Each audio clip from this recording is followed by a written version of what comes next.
Along a picturesque red brick road, in the shadows of Tampa's downtown skyline, lives a legend. My name is DorisRossReddick. I decided to be a teacher not because it was something I wanted to do, but it was a desire of my mother's. When she was a little girl in second grade, she said to anybody who would listen, when I'm a lady, I'm going to get married and I'm going to have a little girl and I'm going to name her Doris, and Doris is going to be a teacher. And here I am, Doris, and Doris was a teacher. Doris Ross Reddick, a teacher, a trailblazer. The first African-American woman on the Hillsborough County School Board. Her legacy paved the way for an entire community. She was one of the early pioneers of getting elected to public office here in Hillsborough County. So she basically laid the groundwork for many of us who are now elected to do what we can be doing. She was an educator, she was a leader in the community, and she went on to the school board to establish some ground rules and making sure that all students can get the proper education they can get. Mrs. Reddick's beautiful daughter, Clemmy, followed in the family's footsteps of first. She became the first African-American cheerleader for the Miami Dolphins. Clemmy also cheered for the Buccaneers, but her real hero is her mom. The challenges I've seen her overcome professionally were many in terms of being a teacher during a time where it was the civil rights movement, so integrating schools as a first black teacher in New York, and then later facing many challenges in trying to get teachers, white teachers, to understand from a language barrier how to teach African American children. And then later, as the school board chairman, ensuring that minority vendors receive fair pay in the bidding process.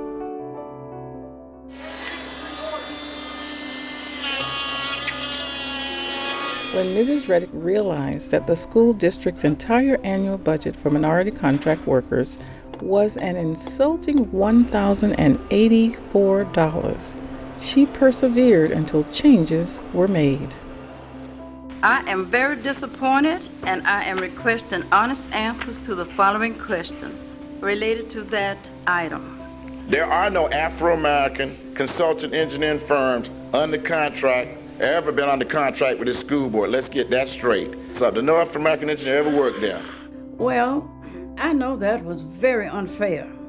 So I began to look about and ask questions, and I said, now, that can't be true. That can't be true. And it was true that they gave $1,080 to the black minority vendors. And so when I left, they were in the millions, multi-millions. And I feel very proud of it. The most fantastic thing that I ever seen Miss Reddick do was probably the day that she established the Office of Supply Diversity. That was historical. She's taken that from that so-called 1,084 to millions, to 20 or 30 millions that minorities and small businesses are doing. During desegregation in 1971, Blake and Middleton high schools were turned into middle schools. Mrs. Reddick was instrumental in finding 2 African-American architects to rebuild those schools in 1997 for a community that had deeply missed and cherished their high school alma maters. Miss Reddick was responsible for what? Bringing Blake back in 1997. Miss Reddick was responsible for bringing Middleton back in 2001. Miss Reddick brought back those historically black schools back. It was not easy getting the school district to do that, so that the children in those immediate neighborhoods of East Tampa, where Middleton is, and Blake, where West Tampa is, could have their historical schools back. Doris Ross Reddick did not do it alone. There were parents, there was a community behind her, there was just a whole lot of other things that people don't know about. It doesn't just happen. You get it in your mind and then you work at it. When Mrs. Reddick ran for the school board the first time in 1994, some voters worried that she was too soft-spoken. Her son, Ross, says her refined style was actually a huge strength during his mom's 12 years on the school board. Diplomacy will take you a lot further than acrimony. You can go and yell and scream and do all those things, but usually diplomacy is usually the best course of action in most cases of anything. Politics, family, business, and that's what she taught me. Doris was born in West Tampa in 1927.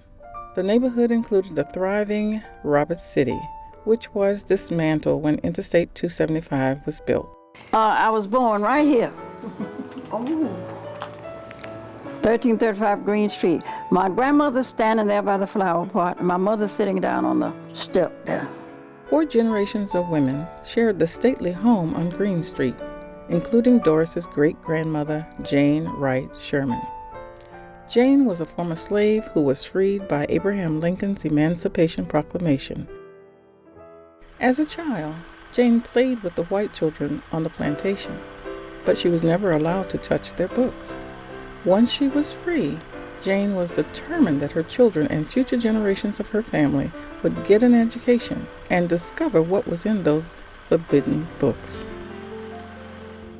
As the daughter of a legend and the experience I gained from my mother, I realized I've just been very blessed and fortunate to be a part of her life story, to witness and watch what a single woman can accomplish. And in that process, it really does show you how one person can make a difference, not only for yourself and your family and your community, but for really the entire world. Doris's mom, Clemmy Ross, was a teacher here at Lomax Elementary in Tampa, and she often brought her toddler to school with her. By the time that Doris was 4 years old, she was smart enough to go to the first grade. When I was about 9 years old, I was a queen of Lomax School, and I was in the 6th grade, I believe. After graduating from Middleton High at 16, Doris decided to attend Bethune-Cookman College because her grandparents were friends with the college founder, Dr. Mary McLeod Bethune. Faith is the first factor in a life devoted to service. I went to Bethune-Cookman College for my college education. And I was elected Miss BCC my senior year at Bethune-Cookman College. My grandmother was so proud until she kept that ribbon that they put on you, and she gave it to me, and it's still in my house now. Her diploma is even signed by Dr. Mary McLeod Bethune. Mrs. Reddick's oldest son, Kenneth, describes his mother's sacrifices for others. She was a school teacher by day, a night school teacher by night. She assisted in the family business, which we had a sundry store, as well as being a full-time mother and wife, which pretty much took care of any extra time that she may have had. While teaching at her first school, Simmons in Plant City, Doris met the former Tuskegee Institute All-American basketball star, Charles Perry. Perry was a teacher and a coach. They married and raised 3 children. 25 years later, the marriage ended, but they had instilled the power of knowledge to their sons and daughter. Well, the educational legacy in my family goes back generations, and particularly at that time, primarily as a key profession, African Americans were only allowed to teach. So most of the family members were teachers. And as teachers, we valued education because we knew that education could make a change in our lives and in the community. Over the course of her career, Doris taught at 5 elementary schools around the county. She was promoted to curriculum specialist at Thonotosassa Elementary, where she was also an assistant principal and the county's first black administrator. She taught night school at Blake, lectured at USF and Hillsborough Community College. Mrs. Reddick became the supervisor of the program that transitioned into Head Start. It was at a Head Start banquet that she met the love of her life, community and civil rights leader Harold Reddick. They were married for 24 years until his death in 2003. In Hillsborough County, there are 2 schools. One's named for DorisRossReddick, right from the ground, and it is so beautiful, and it serves minority children, and that is a plus for that area, for those children who attend that school. And there's another school named Clemmy Ross James. It's a makeover, but it's still a school. My mother was one of the founders of the National Council of Negro Women here in Tampa. My mother was a person who was a community activist. I'm only one child, but my mother had millions of children because everybody wanted her to be their mama. The impact of Doris Ross Reddick in Tampa and all across Hillsborough County is simply immeasurable. Thousands of children learned their classroom lessons and lessons for life from Mrs. Reddick. Mrs. Reddick has proven that through education, anything is possible.